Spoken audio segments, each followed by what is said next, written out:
Okay, I'm gonna let us start, and I'll just keep admitting people as they arrive. I'm sure there'll still be a few people, which is just great. Okay. I just want to welcome everybody to tonight's talk. We are blessed to have Ted Bowman with us. Ted is an educator and consultant. He specializes in change and transition, whether it occurs in families, in organizations, or in the community. Ted taught family education courses at the University of Minnesota from 1981 to 2012. He was also an adjunct professor at the University of St. Thomas, teaching a graduate social work course on grief and loss from 2006 until 2019. From 1989 to 1996, he was an adjunct professor at United Theological Seminary in the Twin Cities. Ted is the author of over 125 articles and chapters appearing in books, journals, newspapers, and magazines. His booklets, Loss of Dreams, A Special Kind of Grief, and Finding Hope When Dreams Have Shattered are widely used in grief care. The Wind Blows, The Ice Breaks is an edited volume of poetry, all by Minnesota poets addressing the theme of loss and renewal, and it was released in 2010. And I have to say, I own a lot of his booklets. He is a frequent trainer, consultant, and speaker with many groups throughout Minnesota, the United States, and other countries. So with that, we want to welcome Ted. And I just want to also say, if you have questions, please put them in the chat, and we'll have a Q&A at the end, or if something comes up that seems really pertinent, I'll mention it to Ted. Otherwise, we'll try to hold for the end. And I am recording this, and I'm recording it mostly so that the staff from Shepherd of the Hills who can't be here tonight because they're hosting confirmation or WHAM or other groups can see this. They asked if I could do that, and Ted was gracious enough to allow that, but it's only fair to let you know that too. Okay, with that, welcome, Ted, and thanks for being here. It's wonderful to be here on a cold and kind of snowy evening, huh? How about this? Here we go. Winter's on the way. So I hope that we can be doing something productive together for the next hour or so. As Kay mentioned, I'm going to move through some slides just to get us looking at these topics of ambiguity and loss and resiliency during the pandemic. Hope this will be quite practical and useful for you, and would invite questions. As she suggested, if you have general questions, let's hold them for the last 15 minutes. Then I hope we might move away from the slides and have just a general discussion. If there's something that needs clarifying as we go along, then interrupt, unmute yourself, or let Kay know. So here's where we're going over the next hour. I'm going to start with self-awareness. It's an essential starting point. And so part of what I would ask you to even think about as we start is, what is your comfort with ambiguity? Are you a person who desires a plan, an agenda, clarity? Or are you a bit more at ease with change and ambiguity? Because that certainly has been raised with us over the last 9 months with the pandemic, but also with lots of other conditions, such as Parkinson's, such as dementia, such as someone with a medical or mental health condition. So what's your own awareness of your comfort level with clarity or lack of it? And then we're going to talk some about typical losses, the kinds of things I just mentioned that happen to lots of us. There's a divorce, there's a loss of job, there's a move, there's a deployment in the military, there's a death, there's a diagnosis. How is that different from the pandemic and the ambiguity of the pandemic? And so we'll look at that, also some distinctions between what we might call crisis grief, acute grief, momentary grief, as well as ongoing chronic sorrow, things that don't change. There's some medical or mental health conditions that don't get better.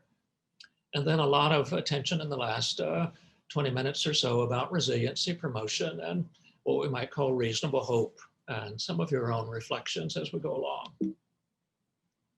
So Let's start with self-awareness. Essentially the only instrument, the only person that you and I bring to the caring process with ourselves in terms of self-care, or with others in our circle, family, friends, members of congregations, the community, schools. The more self-aware that we are, the more present we can be in the caring exchange. That's the reason I ask you to pause a moment and think about what is your comfort level with disruptive changes. They happen in all of our lives, over our lives, but some are developmental, some are predictable, but there are others that are all of a sudden, and how do we respond when those things occur in those ways? And I want to put that in a family or community context. The expectation that a family can live through a chronic condition and not be touched by it is as unrealistic as expecting to walk through water without getting wet. Let me use a personal example there. My mom, over an 8-year period, moved further and further into the fog of Alzheimer's. We lost our mother before we lost our mother. We first thought it was her condition. She was the one with Alzheimer's. She began to lose some organizational skills, lose some memory, some of her being in touch the way that she was before. My 2 brothers and I'm the middle of 3 sons, realized about 2 years in, 3 years in, that not only was mom living with Alzheimer's, we all were.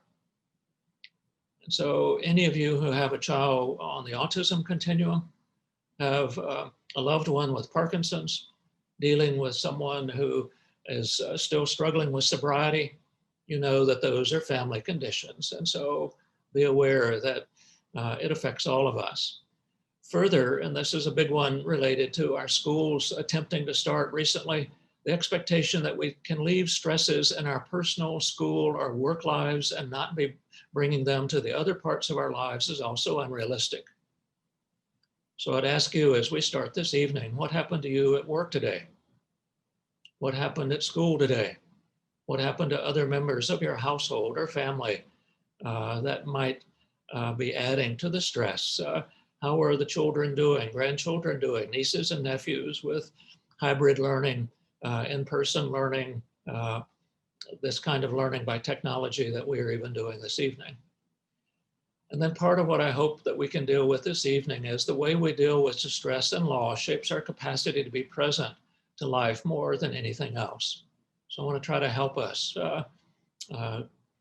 embrace these. So change is a time when predictability breaks down. Our normal ways of, let me go back here. Our normal ways of doing things are disrupted by change, and it results in uncertainty. There's the ambiguity. Let me give you a few examples that are not related necessarily to the pandemic. This is Barbara Gill, a local woman. When our baby was born, we lost something we already were in love with, our idea of what she would be. No baby can ever completely fulfill that idea or meet that fantasy, but most babies approach or overlap our dream babies because our dreams come from our idea of the norm. A child with a disability was not in our picture at all, except as maybe as an occasional fear. We who have a child with a disability lose not only our fantasy baby, but our reliance on having a normal baby. Change results in uncertainty. Here's one at a later stage of life from Madeleine Engel in her book, The Summer of the Great Grandmother. Who is this cross old woman for whom I can do nothing right? I don't know her. She's not my mother. I'm not her daughter. And then she goes on to talk about this onset of dementia. I know this is a classic symptom of dementia. This person turning against the person that you love most. And this knowledge, interestingly, is secure above my eyebrows, but very shaky below. There's something in us which resents and rejects this reversal of roles. I want my mother to be my mother. She's not anymore, not ever again. One more, and then I want to bring it around in just a few moments to the pandemic. Here's another story from a mother. Autism knocked on my door in the middle of a life I thought was under my control. It swept through my house and cleared away all fantasies, pictures, and maps of the family I was supposed to have had. the story of a mom dealing with a child on the autism continuum. So change occurs and it results in uncertainty. So let me help you get kind of a big picture, if you will, of what I think is happening to lots of us right now. And I use the metaphor of a four-legged stool. So what I was just reading about were what we might call typical losses, rather common, and we have some responses to those and traditions around funerals, around cancer care, around working with a child on the autism continuum. But those are there, and I'm guessing some of you are here at this session because you're either have recently lived with some of those typical losses or are now living with them. I am myself. Surprisingly to me, unexpectedly and suddenly in late July, my wife of 41 years died of a cardiac arrest. No heart condition, no precursors, and there was a typical loss. Yes, it can happen at these ages. We had both talked about it. We knew that we were entering into that period of our lives that either of us could die suddenly or recently, but we didn't expect it on July 29th. Some of those result in what we might call shattered dreams, where we lose our personal identity, a role, a mate, the meanings of our lives, and so on. Here's a story of a man living with Parkinson's. Parkinson's wins if it makes me focus on the long term and give up. My strategy is to concentrate on the short term and keep going.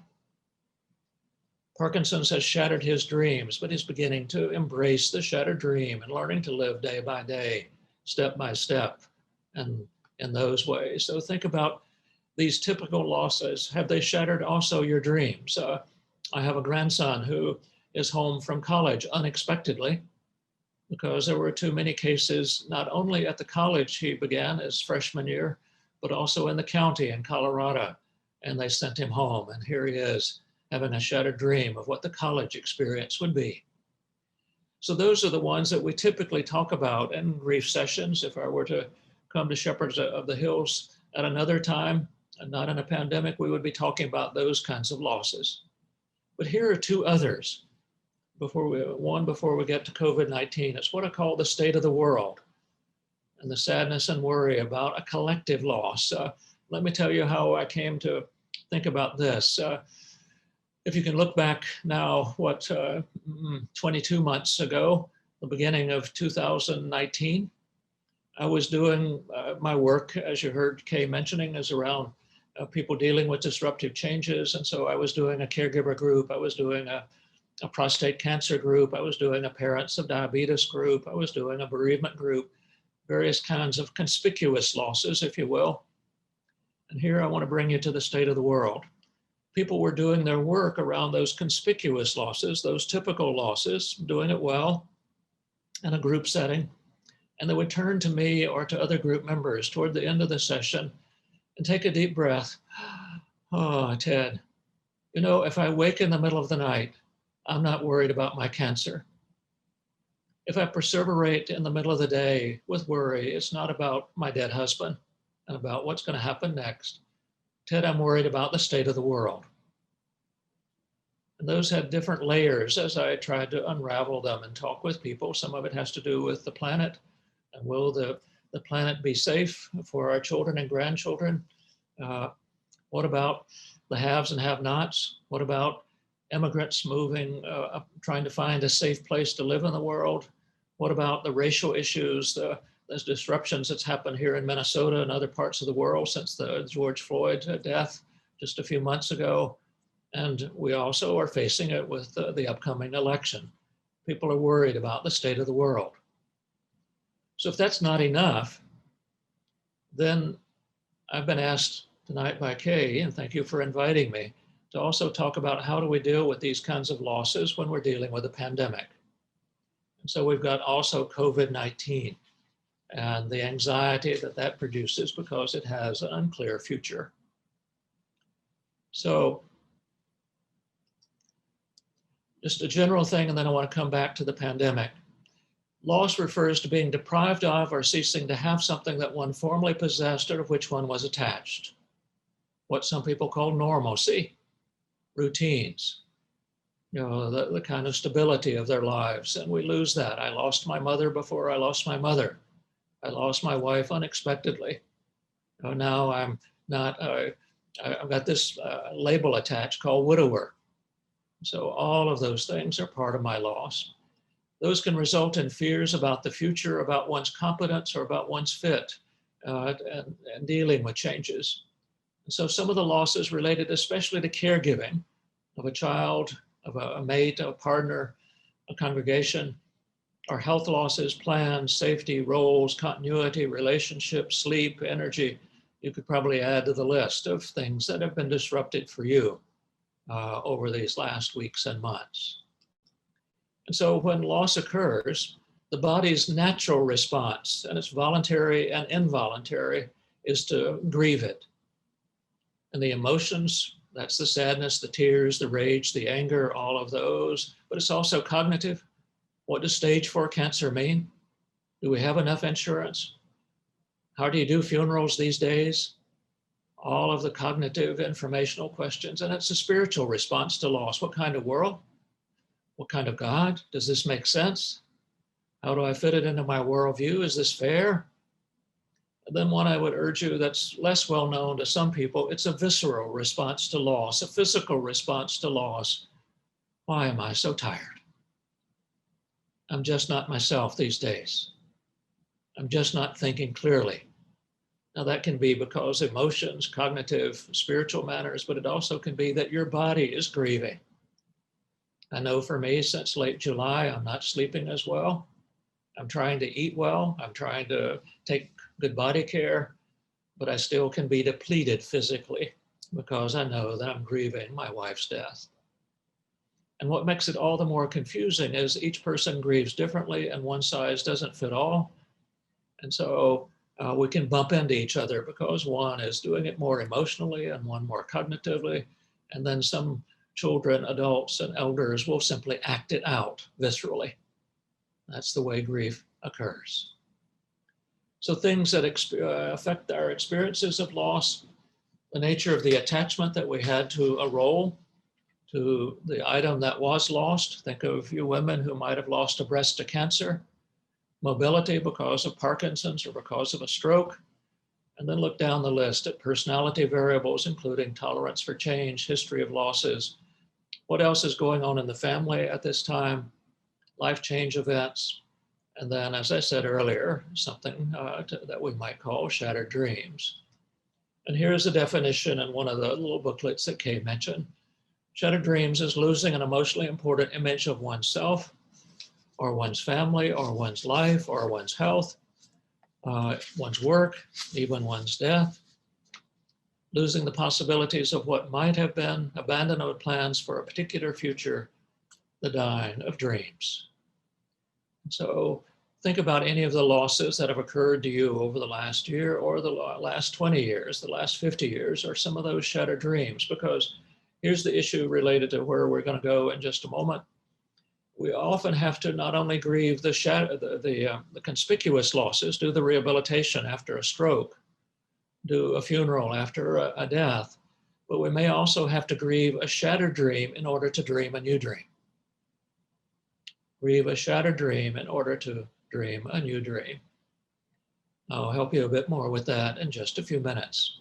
So I'm giving you lots of information, trying to move through it, not too rapidly, I hope, but giving you some things to think about so that we can have a full discussion in about 20 minutes or so. So let's talk about ambiguity. I mentioned it earlier related to the pandemic. So ambiguous losses are losses that are unclear, confusing, and for which future stories and outcomes are unknown. We're driven in both ways. Again, to use my mom as an example, as she moved further into the fog, she did not use the names of my brothers or me anymore. We wondered what she did know. She was getting farther and further into the fog, but she would have good days.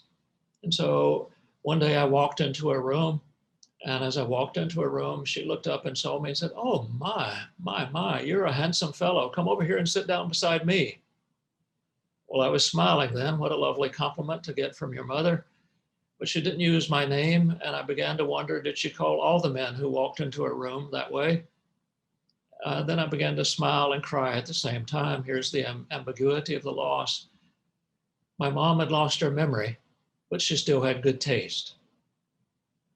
That we can smile and laugh at the same time. That's the ambiguity. That we can have good days and not so good days. And it's that ambiguity of whatever the situation is. And so a conundrum that Pauline Boss has talked about, and you may want to look to the left there, and what did you see first?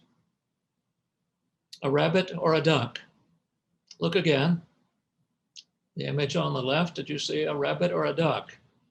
That's the conundrum of ambiguity.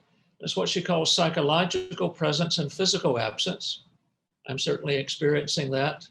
My wife is absent, but she's still present. She's still a part of my life. Some of you who lost a breast, we'll talk about the phantom limb. That's still a part of you. Some of you who moved from a loving house of years past into an apartment, miss that neighborhood. Miss those people, those shops and stores. That's the psychological presence, the physical absence. Physical presence and psychological absence is what lots of grieving people experience. They're physically present, but psychologically absent, not fully there. So there's the ambiguity once again that occurs. So how does that relate to the pandemic, the subject of this evening? And Pauline Boss is a local neighbor who's written eloquently about the pandemic and about ambiguous loss. She says that what is distressing us is not just the virus, but the ambiguity surrounding it. What we will do, what it will do, what we should do about it. Science provides some answers, but we're experiencing uncertainty still 9 months later. And that's very stressful for a society and for people that are accustomed to solving problems and having definitive answers. So this takes us back to where I began a little bit ago. Are you a person who struggles with ambiguity? Then it may be more distressing for you. Are you more at ease with it, a bit loosey-goosey, go with the flow, change happens, but one of your children, your spouse, your partner, your parents, your friends are struggling with ambiguity? Well, we're going to bump into each other then as a result. And there's so much ambiguity, even though science is telling us a lot. Tomorrow, I need to pick up a few groceries. I have a little grocery store near me in my neighborhood. I can walk there and I can look in the store and see how many people are in to think, is it safe for me to go in with my mask? And some days I go in, get my groceries and leave. Other days, because it seems busy or lots of people are not wearing masks, I go home, call the grocery store, order it online, and they will leave it at the front door and I can come pick it up. There's the ambiguity even around something small like that. Can we go to restaurants? Can we go into stores? What can we do these days? And there's the ambiguity. So here's an important piece of the evening, responses to ambiguity. Part of what I'm trying to do with you even now is to label what you're experiencing and to help you to ascertain how at ease you are with ambiguity. And there's, as I said, responses will vary, both according to the thing that is ambiguous, because you can accept some things more easily than others, or it will vary from person to person. So what I would urge for you to do for yourself and with others is to provide a structure and setting that helps us with the ambiguity. Examples that have come from the Minnesota Health Department, from the Center for Disease Controls and others is, friends, try to keep some routines in your life. Have 3 good meals a day and at appropriate times. Try to have your same sleep pattern. Even if you're not sleeping well, go to bed at the same time and try to get your 6, 7, 8 hours, whatever is your routine, have that as routine. Do other things that provide some stability for you. For me, I've been doing it for years. It's not just the COVID. My morning routine is to get up and start making a pot of coffee and then having my cereal and yogurt and fruit to start my day. And that helps me in a life that is a bit ambiguous to have that structure as I start my day. to provide information that helps to address ambiguity, and then to help increase your own tolerance for ambiguity. Perhaps it's the serenity prayer. What can I change? What can I not? Or other ways in which you try to come to grips with and embrace the ambiguity. And then to be flexible and adapt routines to minimize the helplessness and normalize the situation. It was ambiguous March 13th when many things were shut down, first in Minnesota. And here it is in mid-October, and it's still ambiguous. To normalize that instead of, oh, and we want to yell at it because it's still going on. Emphasize what can be changed and address what cannot. There's the serenity prayer. And then Pauline Boss says, move from either or choices, black or white choices, to both and choices. That's the example I used earlier with my mom. I didn't know which mom would show up. And so I tried to embrace whatever mom showed up. And if she was having a good day, would welcome that, and we might have some conversations, look at some photos, see if there was possibility of conversation. If she was in a coma-like state, I would embrace that and simply be with her, and hopeful if she opened her eyes, she would see a loving son. That's the both and, not the either or. That we began to expand our options. Another thing that makes this whole thing ambiguous when we talk about loss is that many people don't use straightforward words, but many people use metaphors. I fell off a cliff. It's just the dark night. Is there heavy weight on my shoulders? I can't do this. And those are metaphors. Here are some from people's stories. All motion stopped when he died. I couldn't move. Suffering is the smallest room, and there the sufferer lives. No matter what the grief is, its weight, we're obliged to carry it. Those are metaphorical. I don't mean literary words necessarily, but what I would ask you to do when someone begins to talk with metaphors, to say, tell me about more when you said you couldn't move. You say suffering's a small room. Describe the room to me. You're carrying a weight of grief. Describe the weight. Let me get a good picture of it if I were to see it, and so on, because a lot of people don't use the word cancer, don't use the word pandemic, don't use the word, this sucks, I can't do this. Those are metaphors, and so we need to follow their metaphors and meet them where they are. So let me begin to move towards some responses. It's a little after 7, so I want to move on. And let me help you distinguish between chronic sorrow and complicated grief, and also look at joy in the midst of that. So some situations I mentioned earlier are chronic and ongoing. Some medical and mental health conditions, some issues of sobriety, some things that we live with.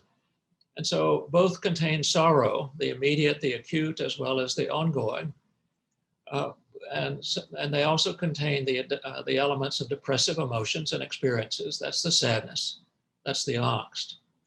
What I want to ask you to think about for a moment is about the ability to experience joy and fullness even while also grieving.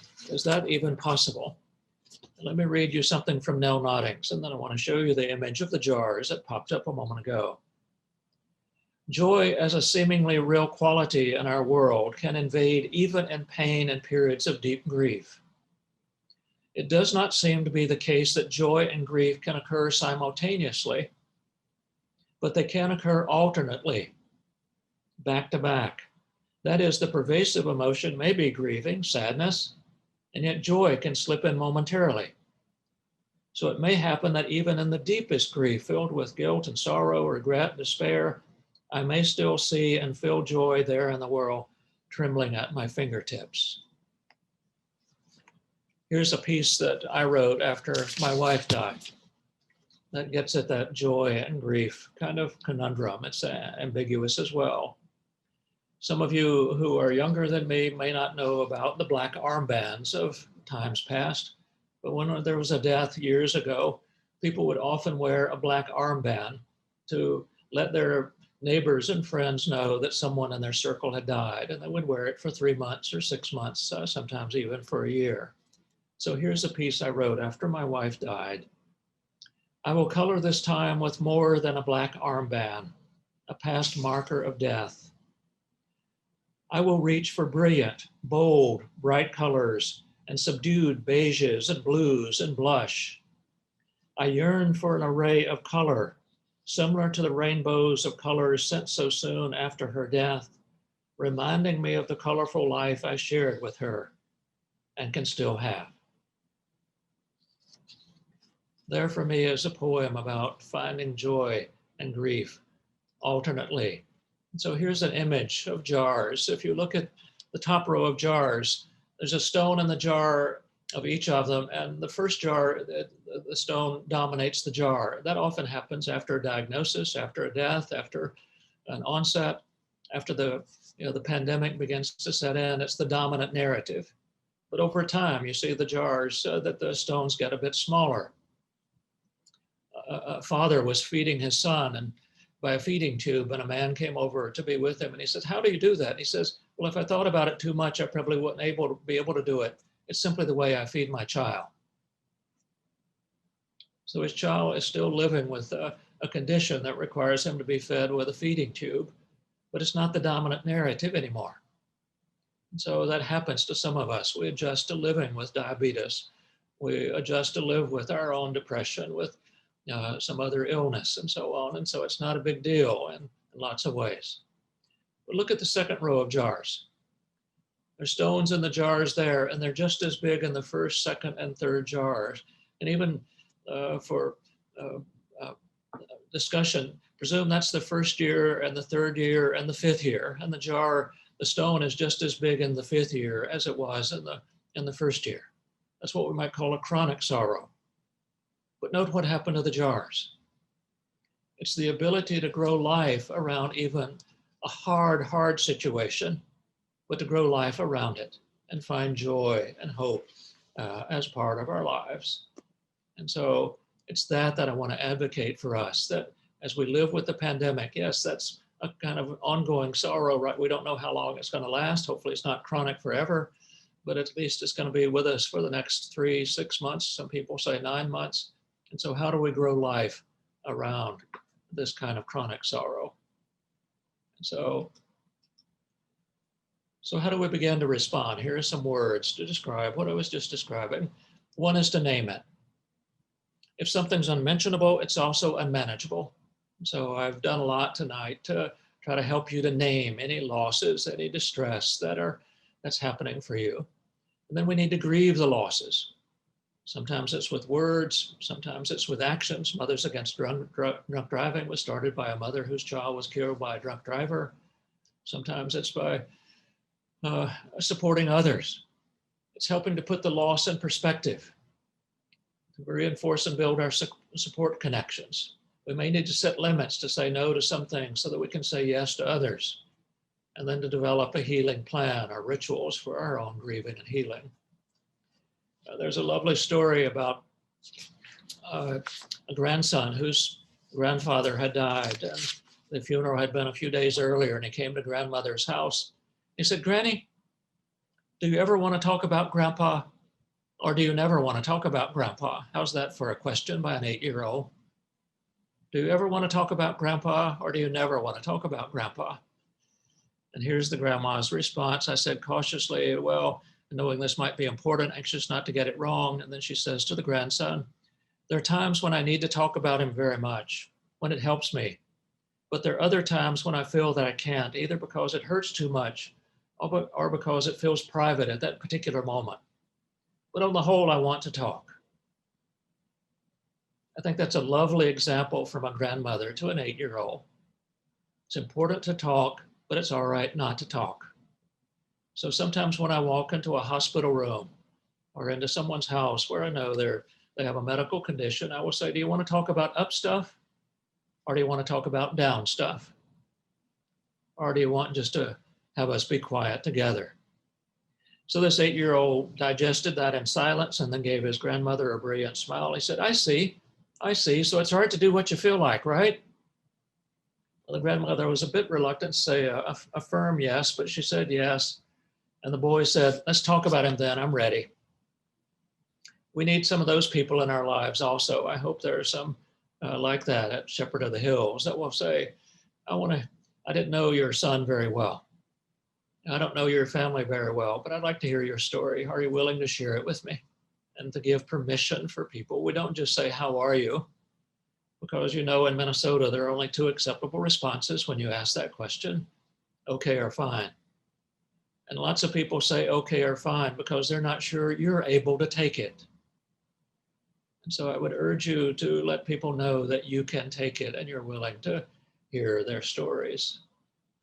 Because when people are asked what's desired if they're dealing with loss, it's those who, instead of giving advice, solutions, or cures, acknowledge the pain, touch our wounds with a gentle and tender hand. Someone who can be silent in a moment of despair or confusion, who can tolerate not knowing, not curing, not healing, and face with our loss. Come and sit with me on my mourning bench. Come and be with me. That's what I need and want. What people also want are some ones to just listen to their stories. And lots of people are doing more preparing than they are listening. Think about our politics right now. Very few people are listening to one another. Listening, really listening, requires one to pay more attention to what the other person is now saying than to one's response. Oh, you'll get over it. There must be a good reason for this, so on. I'm sure you'll get through it. That's not very helpful. Listen to what's going on and what's happening to them. So what I'm trying to describe is that throughout our lives, we story and restory after disruptive changes. And it involves grieving the old story before creating the next, not necessarily new story. Let me give you an example of change. It comes from Judith Viorst. It's a story about a little boy. My mom says I'm her sugar plum. My mom says I'm her lamb. My mom says I'm completely perfect just the way I am. My mom says I'm a wonderful, special, terrific little guy. Mom just had another baby. Why? That's the cry of a firstborn. If you're the firstborn, the king or the queen, and everybody's doting on you, and then something begins to show up in mother's belly or arrives by some strange word called adoption or foster care, it's not unheard of that someone would say, we don't need one. In fact, my wife and I had a boy come to our door, knock on the door about 10 years ago. I looked out and saw the kid. I knew him from down the street. And he said, would you like a baby? I was a bit surprised at that. I thought he meant a gerbil or a hamster or maybe a cat or a dog. He said, my mom's pregnant. We don't need another one. Well, there you are. His story was changing. He knew he was going to have to share space. He knew he might even have to share a bedroom. He'd heard things like hand-me-downs and that this new one might take over his toys. And so involving grieving the old story is to listen for major components, themes, and values of the old story to see how they can be reframed in the new one. And so parents need to say, you'll always be our firstborn, and you are so unique, no other child can be like you. We will find ways that you will still be very much a part of our family, and other ways in which we help them to integrate a new one that might be arriving. So some examples of resiliency. I'm almost coming to a close here and want to have some discussion with you in the last 15 minutes. If you're thinking of questions, begin to put those in the chat or the Q&A, and Kay will help me with those in just a moment. Examples of resiliency, and I've mentioned some of this already, but let's put it in a little orderly form. There's the serenity prayer at the top, accepted what they could change, what they could not. A big one is number 2. Lots of people are overwhelmed with the pandemic and with all of the other losses because they're dealing with the forest and the trees. And so one of the steps of resiliency is to break it into manageable pieces, a step at a time, a day at a time, a task at a time. Check something off your list that you can accomplish that day. There's Rabbi Kushner, the third one, realize that bad things happen to good people, and it's happening to all of us in the midst of the pandemic. It's not our fault. Use creativity. How do we begin to color outside the line, do some things differently, and we're having to do that with the pandemic. And then altruism, heal themselves by helping others. As much as you may be a little Zoom crazy right now with so much going on by the technology. I hope that you realize that you can also do some things that you could not have done without this technology. To do some co-cooking together with someone in a far state, call it California or North Carolina or Idaho, and make some cookies together and enjoy them. Talk with each other by Zoom in ways that you have not talked recently, and so on. Third, last one is do not allow bitterness to consume or define you. It's not to say don't be angry, but don't let bitterness become your defining narrative. And then to draw on hopeful visions of the future. What do you want to do over the next few weeks and months? And draw on your own spiritual resources at Shepherd of the Hills or your own congregation. And then here's an image of what I've talked about for the previous 40 minutes. This is a dual process model that I hope you can move between these two circles. I've talked most about the left circle, a loss orientation, the grieving, the intrusion of grief, but also about restoration, attending to life changes, doing new things, what we call respite, what we call just a time away. And it's the ability to move back and forth between those two. Just as I did with my mom and smiling when she said, "Oh my, you're a handsome fellow." And she still had good taste, even though she was losing her memory. Hope in the midst of this. Reasonable hope is relational.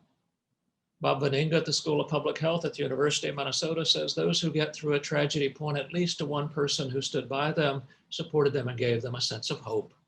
It's a practice. We don't leave it to whim, to coincidence, but we set goals and pathways to it. Number 4, reasonable hope maintains the future is open, uncertain, there's the ambiguity, and influenceable.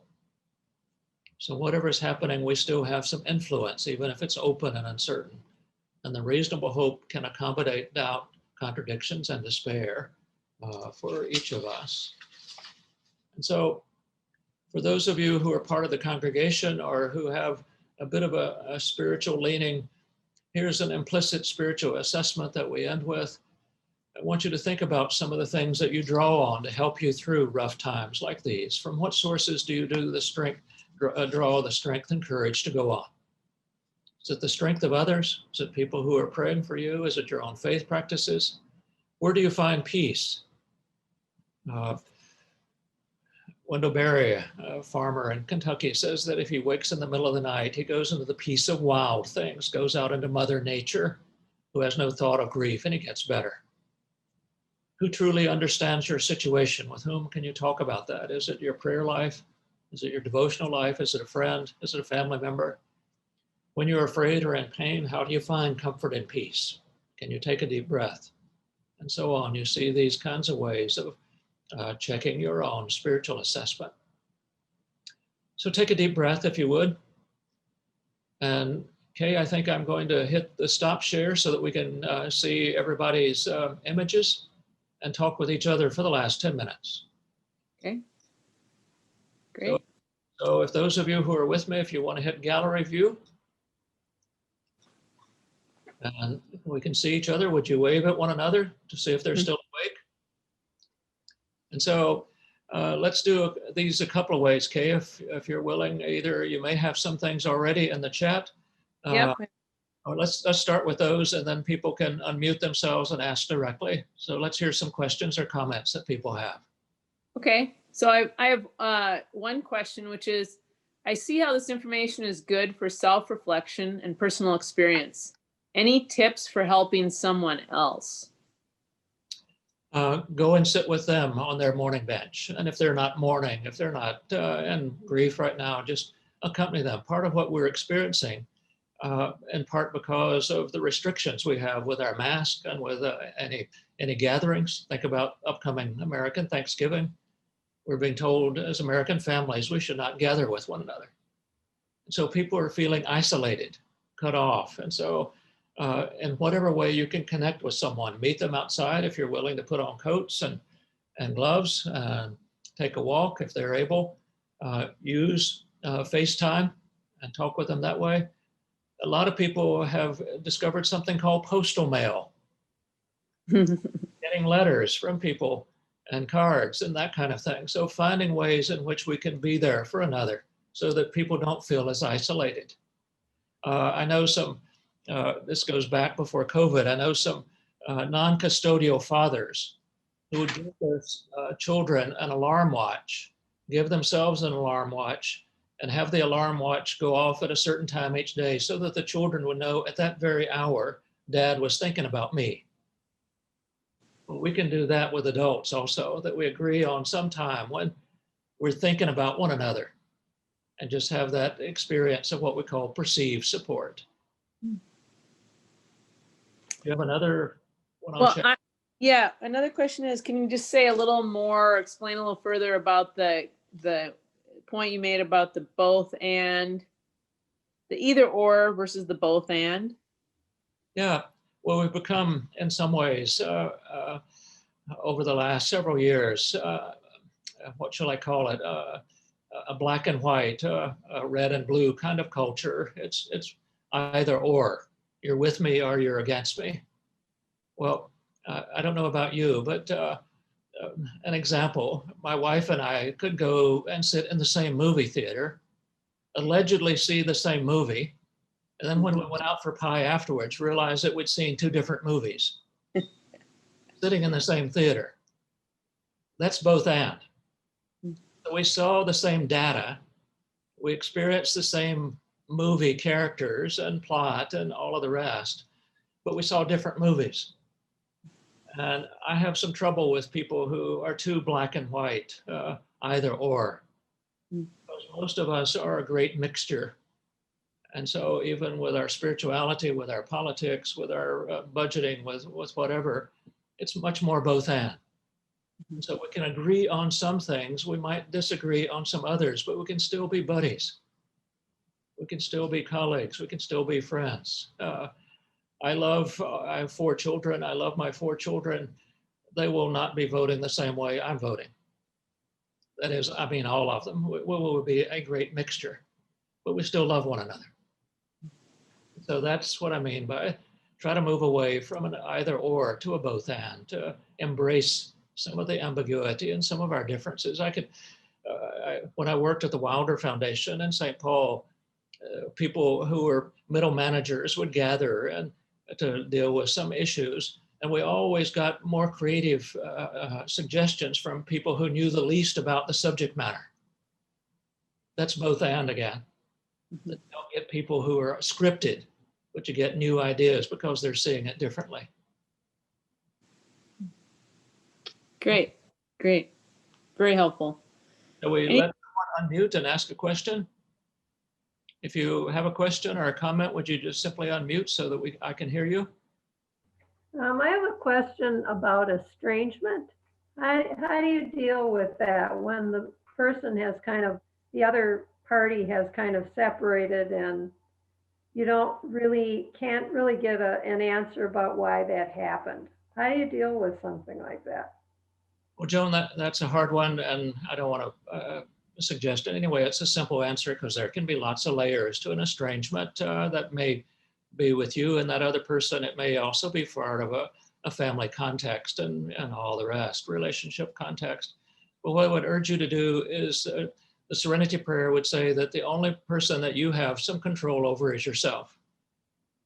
And so what I would urge you to do is to continue discreetly, caringly, to reach out, to let the person know that you still hope that the relationship can be, if not restored where it was, to be created in a new way, and that you still want to be in their corner, that you still care for them. And so if it's someone, for example, that you know their birthdays or anniversaries or some of those kinds of things, continue to send the cards, to send the greetings and so on.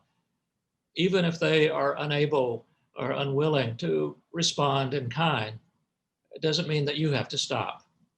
The tendency for lots of us when we're not getting feedback from someone else is that we give up. And if this relationship is really of value to you, I would urge you just in whatever timetable. I'm not talking about every week or month. It may only be once a quarter, a year. It depends on the kind of relationship that you have, to continue to show someone that you want to befriend them. And leave it there. There may be also someone who can be a mediator and I don't mean that in a technical legal sense. I remember in a work situation where two co-workers, one had stepped on the toes of the other, and the one was unwilling to talk with the other. There was that kind of estrangement until there was a mutual acceptable person who could help them to easily talk with one another, to be a kind of loving broker between the two people who were estranged. So it's that kind of example. It doesn't have to be a legal person, but someone that they both value and appreciate as a friend. Who's next? Unmute yourself and let's hear your voice. Or I have a question. This is Kathy, and thanks so much, Ted. This was really great. The question I have is related to the visual that you showed, I think, of the jars. Yes. And, you know, I think it was the grief, and it got to be smaller stones, same size jars, or yeah. And then, but then the worldview one, the stones stayed the same size and didn't get proportionally bigger with the jars. So I'm just curious what the concept is behind that. Maybe I didn't fully grasp it. Okay, let me just elaborate it, and I may be repeating myself a bit, and it is a bit of an oversimplistic drawing, but it's trying to say that for some people, the top row of jars, some people use the old saw that time heals all wounds. And so over time, things get smaller. And yes, that does happen. And I used an example where a father was feeding his son by a feeding tube. And he said, if I thought about it too much, I probably wouldn't be able to do it. So the stone in the jar had gotten smaller because he had begun to adapt.